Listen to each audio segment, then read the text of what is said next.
దేవుడు వరం ఇచ్చినా పూజారి వరం ఇవ్వడు. ఇది నిజంగా మనం ఆలోచించాల్సిన విషయం. దేవుడు మనకు అనేక వరాలు ఇస్తాడు, కానీ పూజారి మాత్రం వాటిని ఎలా ఉపయోగించాలో, ఎలా పొందాలో చెప్పడు.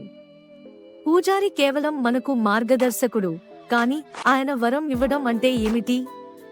మన పూజలు, మన ఆచారాలు, ఇవన్నీ దేవుడి దృష్టిలో ఎంతో ప్రాముఖ్యం కలిగి ఉంటాయి. కానీ పూజారి మనం చేసిన పూజలపై ఆధారపడి మనకు వరం ఇవ్వడం లేదా ఇవ్వడం లేదు. ఇది కేవలం మన విశ్వాసం మీద ఆధారపడి ఉంటుంది. మనలో ఉన్న ఆత్మవిశ్వాసం, మన భక్తి, ఇవన్నీ దేవుడి దృష్టిలో ఎంతో విలువైనవి. పూజారి కేవలం ఒక మధ్యవర్తి.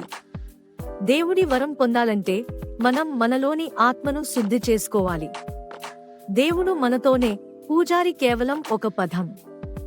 అందుకే దేవుడి వరం కోసం పూజారిని ఆశ్రయించకండి. మీ ఆత్మను పునరుద్ధరించండి, మీ విశ్వాసాన్ని బలపరచండి. దేవుడు మీతోనే ఉంది. ఆరే దీపానికి వెలుగు ఎక్కువ అనేది మన జీవితంలో చాలా ముఖ్యమైన విషయం. దీపం వెలిగితే చీకటిని తొలగించి దారిని చూపిస్తుంది. కానీ ఆ వెలుగు ఎంత ఎక్కువగా ఉంటే అంతే మనం దారిలో ముందుకు సాగవచ్చు. మన జీవితంలో కూడా మన ఆలోచనలు, మన లక్ష్యాలు, మన కృషి ఈ దీపం లాంటివి. మనం ఎంత కష్టపడితే, మన లక్ష్యాలను చేరుకోవడానికి ఎంత కృషి చేస్తామో అంతే మన వెలుగు పెరుగుతుంది.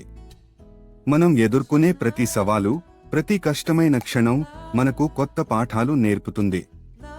ఈ పాఠాలు మన వెలుగును మరింత పెంచుతాయి. అందుకే మనం ఎప్పుడూ ఆశావాదిగా ఉండాలి. మనలోని వెలుగును వెలికి తీయాలి, ఎందుకంటే ఆ వెలుగు ఇతరులకు కూడా మార్గదర్శకం అవుతుంది. కాబట్టి ఆరే దీపానికి వెలుగు ఎక్కువ అంటే మన కృషి, మన ఆలోచనలు, మన ఆశలు కలిసినప్పుడు మనం అందరికీ ప్రేరణగా నిలుస్తాం.